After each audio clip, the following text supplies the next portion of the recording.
अस्सलाम वालेकुम नाज़रीन, प्यारे बच्चों। यहाँ पर एक गद्यांश दिया गया है जिसे इंग्लिश में अनसीन पैसेज बोलते हैं। इसको पढ़ने के बाद आप किस तरह से इसके उत्तर लिखेंगे, ये एग्ज़ाम में अक्सर बच्चों को आते हैं और बच्चे जवाब देने में घबरा जाते हैं। तो बच्चों, घबराने की बात नहीं है, पूरा वीडियो देखें, आपको समझ में आएगा कि किस देखिए बच्चों हम कैसे लिखेंगे। पहला सवाल आया, उपर्युक्त गद्यांश का शीर्षक लिखिए। जो ऊपर गद्यांश दिया गया है अनसीन पैसेज है, इसको हम कैसे इसका आंसर लिखेंगे। इसका जो टाइटल है शीर्षक कैसे लिखेंगे, तो इसका शीर्षक हो सकता है, पहले हम उसको पूरा पढ़ेंगे।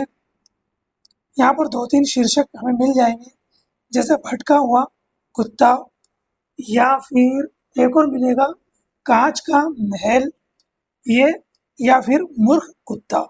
तो हम 3 टाइटल लिख देते हैं। गद्यांश या अनसीन पैसेज को पढ़ने पर हमें मिला एक विशाल महल, है ना, भटका हुआ एक कुत्ता मिला है ना, या एक पूरा पढ़ेंगे तो एक मूर्ख कुत्ता। तो हम इसको टाइटल लिख देंगे, शीर्षक लिखेंगे। क्या लिखेंगे बच्चों? लिखेंगे कांच का महल, है ना, कांच का एक विशाल महल। तो हम लिख देंगे कांच का एक महल, कांच का एक महल, या कांच का महल, ठीक है। या मूर्ख, हम लिया कांच का महल, मूर्ख कुत्ता, है ना, या भटका हुआ कुत्ता, भटका हुआ कुत्ता। इतने सारे हमें टाइटल मिल चुके हैं। देखिए बच्चों, मैंने यहाँ 3-4 लिख दिए हैं। आपको इसमें से एक ही एग्जाम में लिखना है, जो आपको सही लगे आप लिख सकते हैं। ये लिख दें, ये लिख दें, ये लिख दें, ये लिख दें, ठीक है। इन 3 में से या इन 4 में से कोई एक आप शीर्षक लिख सकते हैं। अब यहाँ पर लिखा है, इस गद्यांश में उपर्युक्त मुहावरे को छांटकर और अपने वाक्यों में प्रयोग कीजिए। अब आप जैसे भटका हुआ, ये मुहावरा है। अब हम यहाँ पर मुहावरे ढूंढेंगे। यहाँ पर इन्होंने बोला मुहावरे छांटकर और उनका वाक्यों में प्रयोग कीजिए। पहले हम मुहावरों को लिख देते हैं, फिर उनका वाक्यों में प्रयोग करेंगे। देखिए बच्चों, मैंने यहाँ पर छांट कर लिख दिया है भटका हुआ। दूसरा हम ढूंढेंगे मुहावरा, इसको पढ़ेंगे इस महीने में, जिधर भी देखते पूरा पढ़ेंगे, देखते जाएंगे कहाँ पर कुत्तों को देखकर सोचा कि ये कुत्ते, उस पर टूट पड़ेंगे। जैसे यहाँ पर लिखा टूट पड़ेंगे, तो यहाँ पर मुहावरा बनेगा टूट पढ़ना। टूट पढ़ना मुहावरा है बच्चों। इसी तरह हम इसे थोड़ा सा चेंज करके लिखेंगे। टूट पढ़ेंगे मुहावरा नहीं होता, टूट पढ़ना मुहावरा होता है। हमें इतनी तो समझ होना चाहिए, हम लिख सकते हैं। टूट पढ़ने के बाद हम आगे पढ़ेंगे और उसे मार डालें अपनी शान दिखाने, यानी अपनी शान दिखाना, ये मुहावरा बच्चों, शान दिखाना। जैसे अपनी शान दिखाना बोलते हैं, शान दिखाना ही मुहावरा हो गया। चौथा मुहावरा हम ढूंढेंगे, जब उसने भौंकना शुरू किया और चारों ओर कुत्ते भौंकते हुए सुनाई दिए, उसका दिल धड़कने लगा। दिल धड़कना, ये मुहावरा है। अगला ढूंढेंगे, दिल धड़कने के बाद हम पढ़ेंगे और वह बुरी तरह घबरा गया, यानी घबराना मुहावरा है। अगला हम 5वां मुहावरा लिखेंगे, घबराना, घबरा जाना, घबरा जाना, ठीक है। छठा हम मुहावरा लिखेंगे, वह उन कुत्तों पर झपटा, यानी कि मुहावरा का झपट पड़ना, झपट पढ़ना मुहावरा होगा। अब इसका वाक्यों में प्रयोग करेंगे बच्चों, कैसे करेंगे मैं बताता हूँ आपको। देखिए वाक्यों में प्रयोग कैसे करेंगे। पहला है भटका हुआ, हमारे प्रयोग में ये लफ्ज आना चाहिए, ठीक है। मार्ग में या रास्ते में भटका हुआ व्यक्ति देर से अपने स्थान पर पहुंचता है। या मार्ग में भटका हुआ व्यक्ति देर से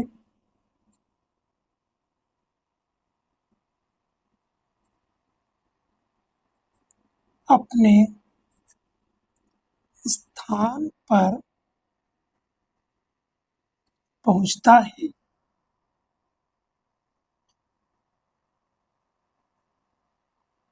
ये मुहावरा हो गया। इसी तरह हम दूसरे मुहावरे बनाएंगे। देखिए बच्चों, सभी मैंने लिख दिए हैं।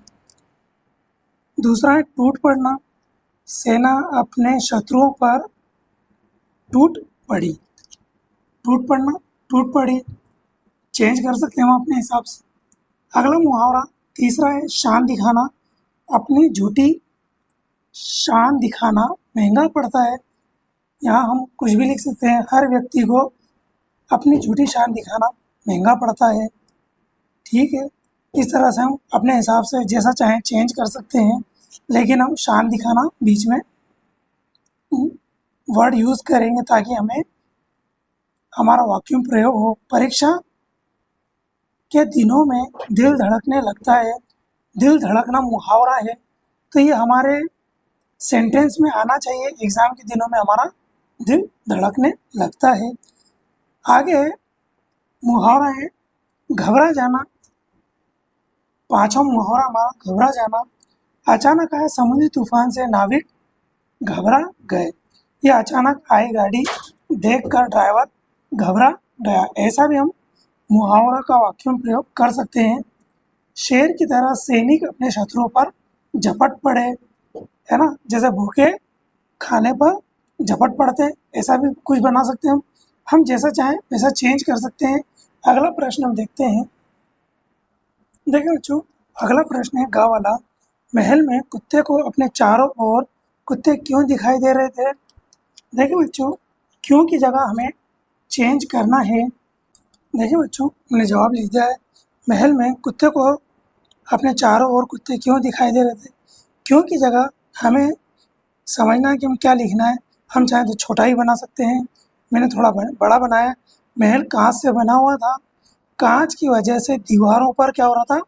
कुत्ते का ही प्रतिबिंब दिखाई दे रहा था, जिसकी वजह से उसे कुत्ते ही कुत्ते चारों ओर दिखाई दे रहे थे। ठीक है, ये इसका उत्तर है।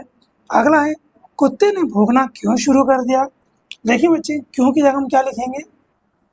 कुत्ते ने भौंकना क्यों शुरू कर दिया? अपने प्रतिबिंब को ही दूसरे कुत्ते समझकर उसने भौंकना शुरू कर दिया। यहाँ पर क्यों की जगह हम उसके प्रतिबिंब के बारे में जोर देंगे और क्वेश्चन का आंसर बनाने की कोशिश करेंगे। अगला है ऊपरी गद्यांश में से साधारण वाक्य, सिंपल सेंटेंस, है ना, मिश्रित वाक्य और संयुक्त वाक्य छांट कर लिखिए। पहले हम साधारण वाक्य लिखेंगे। साधारण वाक्य कैसे ढूंढेंगे बच्चों? देखें, साधारण वाक्य सिंपल सेंटेंस आपको आसानी से इसमें मिल जाएंगे। कांच के एक विशाल महल में एक भटका हुआ कुत्ता घुस गया। ये पहला हो जाएगा सिंपल सेंटेंस। ठीक है बच्चों। दूसरा होगा वह उन कुत्तों पर झपटा। ठीक है, इसको कैसे हम सिंपल सेंटेंस में बनाएंगे? देखिए, साधारण वाक्य में कांच के विशाल महल में एक भटका हुआ कुत्ता घुस गया, पहला लिख देंगे। पहले यहाँ लिखेंगे साधारण वाक्य, पहला पॉइंट लिख के इस तरह से लिखेंगे। फिर दूसरा पॉइंट लिखेंगे वह उन कुत्तों पर झपटा। अब मिश्र वाक्य कैसे होते हैं, वो कैसे मिलेंगे हमें? देखें देखिए बच्चों, साधारण वाक्य आपको आसानी से मिल गए हैं, तो मिश्र वाक्य कैसे मिलेंगे इसको समझें। देखिए, मिश्र वाक्य होता है जहाँ पर एक से ज़्यादा वाक्य होते हैं और अनसीन पैसेज में हम देखेंगे कि कहाँ पर कॉमा लगा है, जहाँ पर दो वाक्य आपस में मिल रहे हैं। जैसे कि मैंने निशान लगाया है, इस महल में वह जिधर भी देखता, यहाँ कॉमा लगा है। अभी सेंटेंस खत्म नहीं हुआ है, चल रहा है, यहाँ कॉमा लगा है। उधर ही उसे कुत्ते दिखाई देते थे, यानी कि एक से ज़्यादा वाक्य हैं, तो ये मिश्र वाक्य पहला लिख देंगे। इस महल में वह जिधर, देखिए बच्चों, इस महल में वह जिधर भी देखता, कॉमा लगाएंगे, उधर ही उसे कुत्ते दिखाई देते। एग्जाम में आप कॉमा लगाना मत भूलना बच्चों। एक मिश्र वाक्य मिल गया। अब हम दूसरा देखते हैं, सेंटेंस पढ़ेंगे, फिर देखेंगे हम कि जहाँ पर सेंटेंस खत्म हुआ है या आगे चल रहा है। जैसे अपनी शान दिखाने के लिए जब उसने भौंकना शुरू किया, ये हो गया यहाँ तक। तब उसे चारों ओर कुत्ते भौंकते सुनाई दिए। कुत्ते भौंकते सुनाई दिए। यहाँ से यहाँ तक जो है, यहाँ से यहाँ तक ये क्या हो गया, ये मिश्र वाक्य। दूसरा सेंटेंस हमें मिल गया। फिर हम पढ़ेंगे तो यहाँ पर नीचे एक और है, वह जोर जोर से भौंका, ये एक सेंटेंस, ये एक वाक्य। फिर दूसरा, कूदा किंतु शीघ्र ही बेहोश होकर गिर पड़ा, ये दूसरा वाक्य। तो ये भी मिश्र वाक्य में आएगा बच्चों। इस तरह के वाक्य लिखोगे तो आपको समझ में आ जाएगा कि ठीक है बच्चों, आप आसानी से लिख देंगे।